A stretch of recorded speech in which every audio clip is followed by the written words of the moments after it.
안녕하세요. 신우의 말도 안 되는 부탁에 고통받고 있는 30대 여성입니다. 저는 지금도 제가 왜 이런 문제에 시달려야 하는 건지 모르겠어요. 물론 이젠 안 보고 살기로 마음먹었으니 그 이유를 굳이 알아내서 이해할 필요는 없겠지만요. 그래도 저도 뭣도 모르고 당해서 그런가 가슴에 응어리가 져서 하소연이라도 해야겠습니다.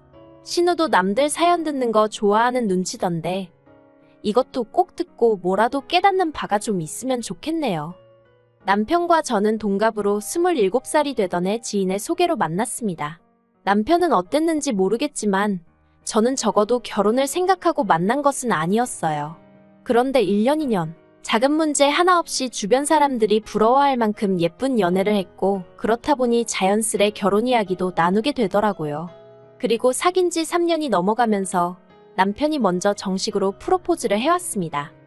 결혼하면서 친정에서 1억을 해주신 반면 시댁에서는 아무것도 안 해주셨어요. 그리고 저는 왜 아무것도 안 해주시냐 묻지 않았고 남편도 껄끄러운 부분이라 그런지 저에게 미안하다는 말만 할 뿐 무슨 상황인지는 설명해주지 않더라고요. 그런데 그 이유를 식을 올리고 나서야 알게 되었습니다. 저희 어머님 아버님은 두 분 다 공직에 계셨는데 그로 인해 당신들 직업에 대한 자부심이 상당했어요. 그 시절에 대학물 먹은 사람이 얼마나 되는 줄 아냐는 말씀도 곧잘 하시는 분들이셨고요. 반면에 저희 친정부모님은 아버지가 고졸, 어머니가 중졸이신데 그건 두 분 다 시골 그것도 깡촌 출신의 장남장녀세요. 그렇다 보니 밑에 줄줄이 딸린 동생들을 가르치려면 정작 당신들은 공부에 욕심을 낼 수 있는 상황이 아니었다 하시대요. 하지만 그런 어려웠던 시절과는 별개로 지금 저희 부모님은 남에게 아쉬운 소리 안 하고 살 만큼의 재산을 모으셨습니다. 저와 남동생 둘 다 유학까지 다녀오게 해주셨고 지금은 두 분이 더울 땐 추운 나라로 추울 땐 더운 나라로 여행을 다니실 정도는 되세요. 아무튼 그럼에도 불구하고 시댁에서는 이런 저희 친정부모님을 인정하기 싫으셨나 봅니다. 어쩌다 재산 이야기가 나오면 운이 좋았다는 둥, 그 시절에 부자 안 된 사람이 없다는 둥. 처음에는 솔직히 듣기가 어찌나 거북스럽던지 그러면 어머님 아버님은 부자 안 되고 뭐 하셨냐고 묻고 싶은 심정이었습니다. 지금이야 뭐 한 귀로 듣고 한 귀로 흘리는 수준이기도 하고 어머님 아버님도 그런 말씀해봤자 좋을 게 없다는 걸 아셨는지 별 말씀 안 하시지만요. 다시 본론으로 돌아가서 결론부터 말하자면 시댁은 금전적으로 지원을 해주실 여유가 없었는데 자존심 때문인지 절대로 그렇게 말씀은 안 하시고 대신에 저희 부모님이 어떤 분인지 한번 보려고 했답니다. 정말 당신 아들이 사윗감으로 마음에 들어서 결혼을 시키는 건지 아니면 괜찮은 집안의 딸 시집 보내고 싶어 그런 건지 어이가 없죠?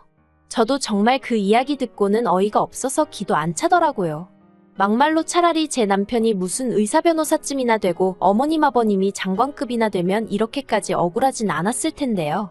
그리고 이 사실을 알았을 때 솔직히 아닌 게 아니라 결혼을 물을까 그 생각도 몇 번이나 했습니다. 남편한테 내가 어떻게 시부모님을 대해야 할지 모르겠다고 아무 일도 없던 것처럼 살 수 없을 것 같다고 차라리 헤어지자 했지요. 그런데 남편이 제 앞에서 무릎을 꿇고는 정말 미안하답니다. 남편 말로는 저희 부모님과는 반대로 늘 경제적으로 빠듯하게 사시다 보니 이상한 데서 오기를 부리신다며 저더러 이번 한 번만 이해해주면 안 되겠냐고 사정을 하더라니까요. 게다가 그런 와중에 저는 뜻하지 않은 임신 사실을 확인하게 되었습니다.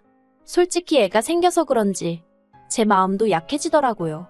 남편에게 한 번만 더 시부모님이 우리 부모님을 무시하시거나 말도 안 되는 말씀을 하시면 나도 그땐 참지 않을 거라고 단단히 일러두고 한 번만 넘어가 주기로 했네요. 그런데 임신을 하고 나서야 저는 신우가 불임이라는 사실을 알게 되었습니다. 저는 원래 남에게 관심이 없는 편이라서 신우가 결혼한 지 10년 차임에도 불구하고 애가 없다는 걸 알았을 때 그냥 그런가 보다 하고 별 생각은 하지 않았거든요.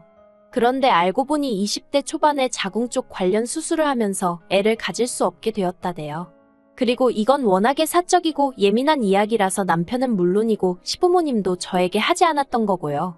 그렇다 보니 제 임신 소식이 시댁에서는 그렇게 달가운 일은 아니었던 모양입니다. 다른 집 며느리들은 시부모님이 하도 연락을 해대고 참견을 해서 힘들다던데 저는 오히려 서운한 마음까지 들 정도로 연락은 고사하고 축하조차 제대로 받지 못했거든요. 특히 어머님께서는 제가 무슨 신우에게 큰 실수라도 할까봐 걱정이라도 되셨던 건지 그나마 몇 번 주고받지 않았던 연락에서도 제 안부보다는 말 조심해라, 너무 티내지 마란 소리만 몇 번씩 하셨어요. 입덧이 심해서 회사까지 관둬야 했던 며느리한테 속은 어떻냐 물어보는 대신 말이에요. 반면에 친정에서는 매달 100만 원씩 보내주시며 먹고 싶은 거 넌 없이 먹어라, 부족하면 또 보내주겠다 하셨고, 아이 키우는데 필요한 준비물들도 제가 말하지 않았는데도 알아서 사다 주시고 정말 여러 가지로 마음을 써주셨어요. 남편도 말은 안 했지만 자기가 보기에도 친정과 시댁에서 해주는 게 너무 차이가 나니까 민망해하는 눈치였지요. 그러다 어머님 생신이었습니다. 남편이 저 볼 낯이 없어서 그랬던 건지 저도 왜 그런 건지 이유는 모르겠지만 어머님한테 생활비가 빠듯해서 이번 생신 때는 따로 용돈은 못 드릴 것 같다고 그랬던 모양입니다. 그리고 저는 그 일을 신우를 통해서 알게 되었어요. 상황을 전혀 모르고 있던 와중에 신우한테 연락을 받으면서 말이에요. 살림을 어떻게 하길래 시어머니 생일도 건너뛸 만큼 돈이 없어? 혹시 친정에다 퍼나르고 있는 건 아니고? 갑자기 그게 무슨 말씀이세요? 친정에 제가 왜 돈을 퍼날라요? 오히려 친정 부모님한테 여러모로 도움받고 신세지는 상황인데요. 그리고 어머님 생신을 누가 그냥 건너뛴대요. 모여서 밥 먹기로 했잖아요. 네가 얼마나 내 동생한테 눈치를 줬으면 그 착한 애가 올해는 용돈 못 드린다고 기가 죽어서 엄마한테 전화를 했다던데. 그러게 돈이 없으면 애를 갖지를 말지. 남들 하는 걸 다 흉내내고 살려니까 이런 일이 생기는 거 아니야? 형님, 지금 무슨 말씀을 하시는 거예요? 그리고 저는 돈 있어요. 돈 없는 건 형님 동생, 그러니까 제 남편이 없는 거죠. 제가 지금 당장 직장을 안 다닌다고 남편 벌어오는 돈만 바라보고 사는 여잔 줄 아시나 본데 저 그렇게 안 사니까 걱정 마세요. 이후로 저는 신우와 완전히 거리를 두고 지내게 되었습니다. 제가 출산을 했을 때도 신우는 축하 인사조차 없었고 저도 그럴 거라 예상하고 있었기에 서운한 것도 없었어요. 다만 문득문득 우리 애가 자라서 나중에 친가 쪽 친척이라곤 고모, 그러니까 신우 하나밖에 없는데 거기랑 대면대면할 상상을 하니 마음이 좋진 않았지요. 하지만 그런 생각도 잠시뿐이었지 그렇다고 제가 먼저 신우에게 연락하고 그러고 싶진 않더라고요. 그런데 제가 애를 낳고 얼마 되지 않았을 때 친정어머니가 큰 수술을 받게 되셨습니다. 자식이라곤 저와 남동생 하나뿐이었는데 남동생은 외국에서 살고 있다 보니 제가 나설 수밖에 없는 상황이었지요. 그래서 결국 좋고 싫고를 떠나 시어머니의 도움을 받을 수밖에 없었네요. 어머님은 상황이 상황이니만큼 알겠다 하셨지만 워낙 신우가 시댁에 자주 드나들다 보니 그게 걱정이신 눈치였어요. 그런데 이게 웬걸요? 남편에게 전해 들으니 신우가 애를 그렇게 예뻐하더랍니다. 눈을 떼지 못하더라며. 게다가 어머님은 신우가 마음 상해할까봐 걱정을 많이 하셨는데 오히려 애랑 너무 잘 놀아준다며 무척 즐거워하시더군요. 그리고 그때는 신우에게 그간 쌓인 안 좋은 감정은 온데간데 없이 같은 여자로서 안쓰러운 생각이 들더라고요. 본인 속은 얼마나 쓰리고 애달플까 싶어서요. 그래서 신우만 괜찮다면 종종 우리 애를 보여줘야겠다는 그런 생각을 하게 되었지요. 그런데 그게 화근이 될 줄은 몰랐습니다. 첫째 돌진하고 한 달 만에 저는 제가 둘째를 가졌다는 사실을 알게 되었어요. 생각해보면 돌잔치 하던 날도 속이 영 좋질 않아서 계속 콜라랑 사이다만 찾아대긴 했는데 솔직히 긴장해서 체한 줄로만 알았지 제가 임신 중일 거라곤 상상도 못했거든요. 아무튼 그렇게 임신 사실을 확인하자 첫째 때와 마찬가지로 계획한 임신이 아니다 보니 당황스럽긴 했지만 운명이다 생각하고 잘 키워봐야겠다 생각했어요. 그리고 사실 임신 사실보다 저를 더 당황하게 한 건 첫째 때와는 완전히 다른 시부모님, 특히나 어머님과 신우의 반응이었습니다. 어머님은 둘이나 고생스러워 어떻게 키우냐며 저를 걱정하듯 말씀하시면서도 한편으론 저더러 고생했다며 몇 번이나 수고했다 고맙다 소리를 반복하셨지요. 그리고 그때만 해도 그 수고했다 고맙다에 설마 그런 뜻이 숨겨져 있으리라곤 상상도 못했는데 임신 7개월 차가 돼가던 시기에 신우에게 연락을 받았습니다. 신우가 저에게 허심탄회하게 단도직입적으로 할 말이 있다며 만나자고 하더라고요. 저희 집으로 오겠다면서요. 그래서 그러라 했습니다. 부쩍 애 본다는 핑계로 저희 집에 자주 오고 있었는데 솔직히 아무리 신우가 개과천선하여 저에게 잘해주고 있긴 했지만 그래도 저는 너무 불편했던 게 사실이에요. 그래도 못 오게 할 수도 없었으니 그냥 마음을 비운 상황이었달까요. 그런데 그런 신우가 저더러 혹시 둘째 낳으면 놔주면 안 돼? 그러대요. 저는 제 귀를 의심했습니다. 뭘 달라고 한 것 같은데 설마 애일 거라곤 생각을 못하고 뭐라고 했냐고 다시 물었어요. 그랬더니 옳게 애 낳으면 바로 놔주면 안 될까? 나 정말 고민 많이 하고 하는 말이야. 그러니까 무조건 안 된다고 하지 말고 한번 긍정적으로 생각 좀 해봐. 우리 시댁 알지? 그쪽에서도 남동생 애를 입양해서 키우는 거면 이해하겠대. 아예 피 한 방울 안 섞인 애 어디서 데려오는 것보단 낫다면서. 옳게도 바로 옆에서 볼 수 있으니까 덜 걱정될 거야. 제발 이번에 낳는 애는 놔줘. 나도 옳게처럼 엄마 소리 듣고 싶어. 솔직히 신우의 구구절절한 이야기를 듣는데 오죽하면 저런 소리를 할까 싶으면서도 한편으론 그래도 그렇지 사람이 돼서 그게 말이 되나 싶대요. 그래서 당연한 말이지만 안 된다고 했어요. 형님 마음이야 내가 알겠다고. 그런데 아무리 그래도 가족 간에 어떻게 애를 주냐. 남이라고 해도 못 주는 건 마찬가지지만 아무튼 안 된다고요. 그랬더니 이젠 신우도 이판사판이다 싶었는지 제 앞에서 어린애처럼 우는 게 아니겠어요. 왜 안 되냐면서 자기가 정말 잘 키울 자신이 있다면서 달리 표현할 만한 말이 없어서 그런데 정말 환장하겠더라니까요. 그리고 결국 신우는 눈물만한 10바가지는 쏟아내고 자기 집으로 돌아갔습니다. 신우를 돌려보내고 나서야 저도 긴장이 풀린 건지 있는 대로 진이 빠져서는 한동안 자리에서 일어날 수가 없었네요. 한편 얼마 지나지 않아 퇴근한 남편이 소파에 널브러진 저를 보고는 무슨 일이라도 있었냐며 안색이 너무 안 좋다는 거예요. 저는 고민 끝에 좀 전에 신우가 왔다 갔는데 나더러 이번에 낳는 애를 자기 달라더라며 신우와 나눴던 이야기를 전했습니다. 남편은 점점 얼굴이 울그락불그락 바뀌어 가더니 급기야 자기 누나더러 완전 미친 엑스 아니냐며 욕까지 하더라니까요. 하지만 상황은 그렇게 끝나지 않았습니다. 신우는 신우대로 어머님한테 이야기를 전한 건지 이튿날 연락도 없이 어머님이 저를 찾아오셨거든요.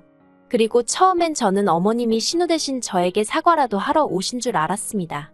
어머님이 먼저 저더러 많이 놀랐겠다며 미안하다고 말문을 여셨으니까요. 그런데 그건 제 착각에 불과했습니다. 어머님은 몇 번이나 저에게 미안하다 하시면서도 사람이 궁지에 몰리면 별 생각을 다 하게 되는 법이라며 오죽하면 경우 바른 네 신우가 그런 소리를 했겠냐며 살살 신우 편을 들기 시작하셨어요. 그리고는 급기야 당신도 곰곰이 생각을 해봤는데 솔직히 아주 안 될 이야기도 아닌 것 같다나요? 옛날에는 원래 아들 없는 집이 친척집에서 입양도 해오고 그러는 게 흔했다면서 저더러 무조건 싫다고 하지 말고 진지하게 어떤 선택이 진정으로 가족을 위한 길인지 생각해보랍니다. 그리고 현실적인 것도 무시하면 안 된다며 없는 살림에 꾸역꾸역 둘끼고 키우는 것보다 한 집에 하나씩 나눠서 잘 키우는 게 오히려 나중에 애들 입장에서는 더 고마울 수도 있다나요. 남매를 사촌지간으로 키우라는 말씀을 하시면서 어떻게 그런 말씀을 하시는지 어이가 없어서 기도 안 차더군요. 결국 참다 못한 제가 어머님 떨어 어머님이라도 정신을 차리셔야지 아무리 자식이라고 해도 그렇지 어떻게 신우의 그 비윤리적이고 비상식적인 생각에 동조를 해주실 수가 있냐 화를 냈습니다. 특히나 다른 사람도 아니고 어머님 손자들인데 말이에요. 그랬더니 어머님은 외손주가 됐든 친손주가 됐든 다 당신 핏줄이니 누가 키워도 상관없다며 당신이 바라는 건 그저 당신 자식들이 고루고루 행복했으면 하는 거랍니다. 그리고 이 모든 대화를 어머님은 모르셨겠지만 안방문 뒤에서 남편이 듣고 있었어요. 어떻게 되었던 일이냐면 어머님이 오신 걸 보고는 제가 남편더러 안방에 들어가 있으라며 남편을 안방으로 밀어넣었거든요. 어머님이랑 남편이랑 부딪히면 큰 소리 날게 뻔한 상황이었는데 저는 그 꼴을 볼 마음의 준비가 안 되어 있었으니까요. 아무튼 결국 남편이 도저히 안 되겠다 싶었는지 안방문을 열고 튀어나와서는 어머님께 아주 목에 핏대까지 세워가며 소리를 지르기 시작했습니다. 제정신이냐면서 어머니도 배 아파서 자식 낳아 키워놓고 어떻게 다른 사람한테 자식 주란 소리를 하느냐고요. 그러자 어머니가 네 누나가 남이냐며 맞불을 놓으시고 결국 남편이 어머님 떨어 앞으로 2번 다시 내 새끼들 볼 생각 말라며 아주 악을 썼습니다. 어머니는 오늘부로 손주 둘을 잃은 거나 마찬가지라면서요. 그리고 그 싸움을 마지막으로 지금까지 어머님과는 연락하지 않고 지내고 있습니다. 아버님은 이 모든 사단이 당신 딸과 아내인 어머님 때문이 맞다 하시면서 저희더러 마음 가는 대로 알아서 하라고 하셨어요. 이게 다 당신이 집안 단속을 똑바로 못해서 된 일이라며 오히려 저더러 미안하다고도 하셨지요. 솔직히 아버님과는 결혼 전부터 지금까지 많은 대화를 나눠본 건 아니었고 결혼 자금 문제로 감정이 좋을 것도 없었는데 그때만큼은 그래도 감사하더라고요. 이제 예정대로라면 저는 2주 안에 아들을 만나게 됩니다. 애를 처음 낳아보는 것도 아닌데 가슴이 울렁거리고 벌써 설레고 그러네요. 어머님은 물론이고 신우에게도 절대로 소식을 알리지 않을 생각입니다. 아버님께서 당신한테도 알리지 말라고 하셔서 사진만 보내드리기로 했어요. 갑자기 저희 아들이 좀 불쌍하기도 하네요. 지 누나도 처음 세상 구경하던 당시에 할머니 할아버지한테 제대로 축하를 못 받았는데 또 그러게 생겼으니까요. 그래도 상종 못할 사람들이니 평생 모르고 사는 게 나을지도요. 그리고 남편은 일련의 사태들로 지금은 완전히 제 편으로 돌아섰습니다. 전에는 그래도 크고 작은 문제가 생기면 제 편을 들면서도 스리슬쩍 시댁 편을 들려는 시도를 하곤 해서 저에게 미움을 사곤 했었는데 이제 그럴 이유를 못 느낀다대요. 그래서 오히려 저와 남편 사이가 더 끈끈해진 것도 같아요. 어머님에게 고맙다고 인사라도 드려야 하는 건지. 아무튼 당장 제 목표는 순산입니다. 그리고 이후로는 남편과 함께 애들에게 좋은 것만 입히고 먹이고 보여줄 수 있게끔 저희 친정 부모님처럼 열심히 살아봐야겠지요.